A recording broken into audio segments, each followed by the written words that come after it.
I did my best to not make this into a part 2, but we're going to have to do that because TikTok has time limits and I want to make sure I'm thorough with y'all. I'm going to show you today how to can without wasting food. You might be asking, what on earth are you talking about? How can you can and get the experience without canning? Well, you're going to can, but you're going to can water. Get your pressure canner out. I'm putting, this is about 3 liters, almost a gallon of water.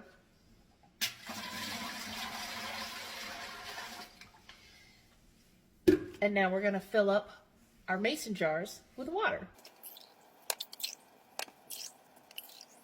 So on the stove, I have my lids in a nice hot but not boiling water.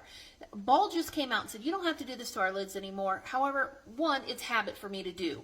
2, I don't just use Ball lids. I use Kerr and a couple of other brands that I don't know if they absolutely need it or if they don't. So it is a good idea to just go ahead and do it.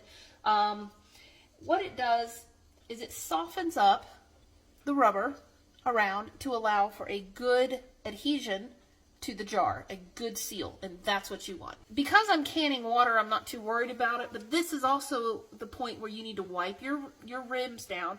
Make sure there's no food, no oil, nothing on there that could possibly interfere with a good seal. So for demonstration purposes, I have my paper towel. You'll want this either with water on it or with vinegar, depending on what you're using, or excuse me, depending on what you're cooking. So you just wipe them down really good. You're going to make sure that there is nothing on there. Yes, I know this is dry. This is just water, so I'm not worried about it. But ideally, that's what you're going to do. Make sure everything is good and clean. And then you're going to use your little magnetic tool.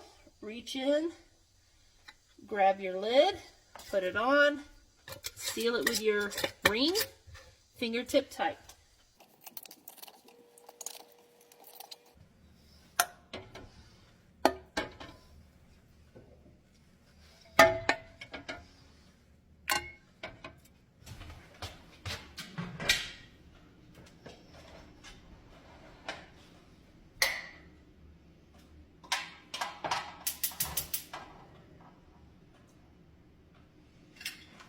Something to keep in mind when you're getting ready to pressure can is whatever the contents of your jar is, whatever the temperature is, that is what your water needs to be inside the canner as well. So if you are putting hot liquid into your jars, you need to make sure your jars are hot so that you don't risk cracking them.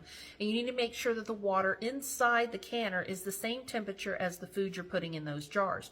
That way you get that even consistency and you don't have to worry about anything breaking. Now that our air vent has gone up, showing that there is now pressure inside of our pressure canner, I'm going to turn the heat up and I'm going to let it vent.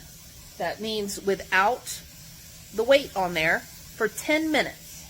So let's set our timer.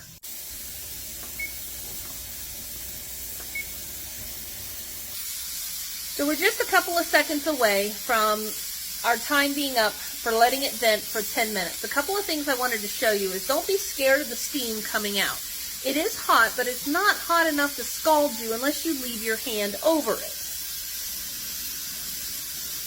I am at a far enough distance so this is not going to hurt you. So when you go to place your weight down, don't be scared of the steam.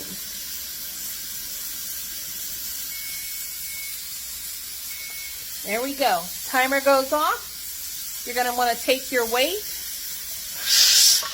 and put it on. I don't know if you can see that, but the gauge did move a little bit while we were venting. And now it's going to climb up to the right PSI, which for my area is 12. So that's what we're going to wait to see. I'm not leaving you guys waiting. Part 2 is already up.